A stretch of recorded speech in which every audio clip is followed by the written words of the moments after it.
Hello everyone!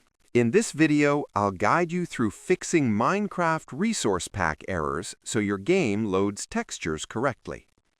First, close Minecraft completely and reopen it to clear temporary glitches. Next, check that the Resource Pack version matches your Minecraft version, because mismatches cause loading errors. Now open Settings, go to Resource Packs, and remove all active packs. Restart the game, then add the resource pack back one at a time. Make sure the pack is placed directly inside the Resource Packs folder, not inside extra folders. If the pack is zipped, unzip it only if required by the creator. Disable mods or shaders temporarily, since they can conflict with resource packs. Update your graphics drivers and ensure Minecraft is fully updated.